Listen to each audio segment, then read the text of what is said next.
नमस्कार। जनपद शब्द का सर्वप्रथम प्रयोग हमें ब्राह्मण ग्रंथों में मिलता है। इससे यह स्पष्ट हो जाता है कि ब्राह्मण काल में जनपदों का अस्तित्व था। गौतम बुद्ध के समय तक ये जनपद पूर्ण विकसित हो गए थे। प्रत्येक जनपद अनेक ग्रामों और नगरों से मिलकर बना था, जिसकी अपनी विशिष्ट राजनीति व्यवस्था होती थी और उसका अलग शासन होता था। बौद्ध साहित्यों में ऐसे 16 महाजनपदों का उल्लेख मिलता है, जिसका विवरण इस प्रकार दिया गया है। अंग अंग का राज्य मगध राज्य के पूर्व में स्थित था। इसकी राजधानी चंपानगरी थी, जो आधुनिक भागलपुर के समीप बनी हुई थी।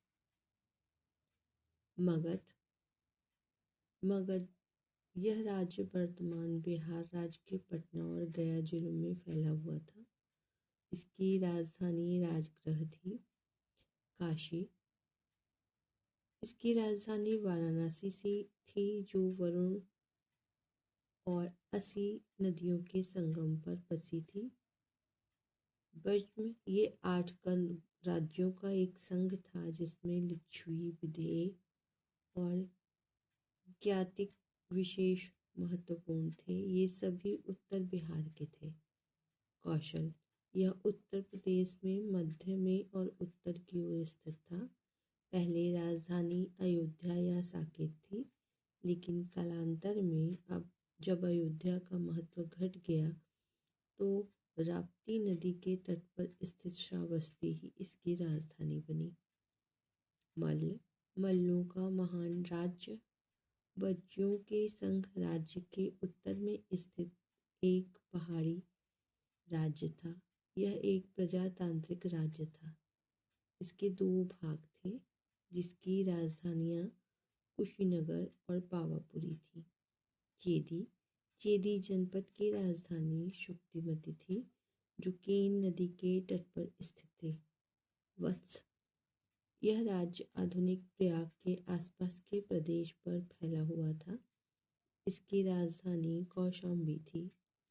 कुरु राज्य वर्तमान दिल्ली और मेरठ जिलों का समरूपी था।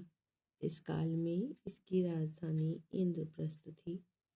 पांचाल यह राज्य आधुनिक रुहेलखंड जिले का समरूपी था। उसके मुख्य नगर कंपिल और कामनी थे। मत्स्य यह यमुना के पश्चिम तथा कुरु राज्य के दक्षिण में स्थित था।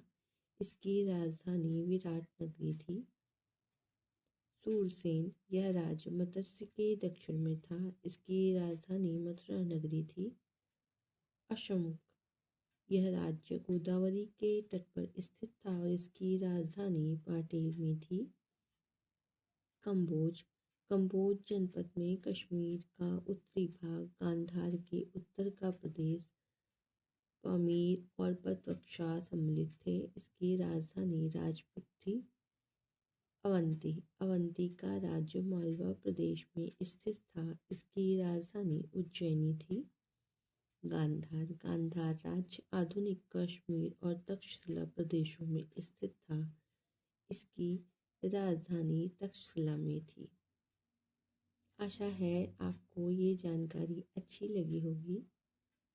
विस्तृत रूप में हम अगले भाग में बात करेंगे। धन्यवाद।